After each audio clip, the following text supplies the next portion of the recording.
Salut à tous, bienvenue dans cette nouvelle vidéo. On va commencer avec le cas Antoine Griezmann, Kylian Mbappé. Comme vous le savez, Kylian Mbappé a été élu capitaine, nouveau capitaine de l'équipe de France depuis la retraite d'Hugo Lloris. Et Antoine Griezmann a très mal digéré le fait est que Mbappé soit le nouveau capitaine et pas lui. Kylian Mbappé a réagi et a parlé avec Antoine Griezmann. Kylian Mbappé nous cite « J'ai parlé avec Antoine Griezmann, il était déçu et franchement, c'est compréhensible. Ce que je lui ai dit, c'est que je ne suis pas son supérieur hiérarchique, je ne suis pas son boss.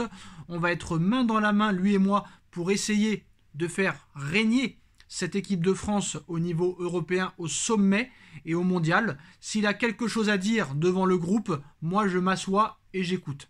Ça c'est des mots, mais bon, on verra ce qui se passera réellement. Apparemment, Antoine Griezmann songerait très clairement à réfléchir à prendre sa retraite internationale. Est-ce que ce ne sont que des mots? En tout cas, voilà, peut-être que cette histoire pourrait faire parler.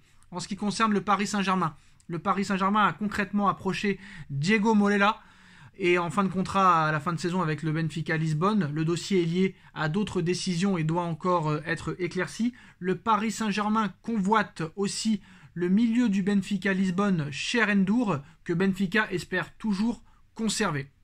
Alors voilà, en tout cas le trophée des champions aura lieu à Bangkok en Thaïlande le samedi 5 août 2023.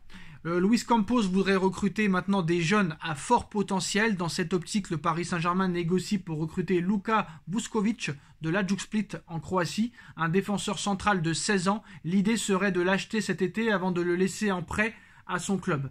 Manchester City a déjà offert 12 millions d'euros bonus inclus. Des clubs allemands sont aussi intéressés. Honnêtement, je ne vois pas réellement l'intérêt d'acheter un joueur pour le mettre en prêt. Très clairement, les grands clubs ne font pas ça. Quand tu achètes un joueur de 16-17 ans, tu essayes de lui donner quelques minutes de jeu et essayer de le mettre dans la rotation et de le faire progresser. C'est ça que le PSG n'a pas compris. On n'achète pas des joueurs pour les mettre en prêt. Tu es avec Xavi Simons et maintenant ça va te coûter 12 millions d'euros si tu veux le racheter à l'été 2023 ou à l'été 2024. Ça n'a aucun sens et on se demande réellement si ce club comprend quelque chose au football parce qu'ils sont complètement à côté de la plaque. En ce qui concerne les autres informations, Manchester United pourrait être racheté dans les prochaines heures sous pavillon qatari.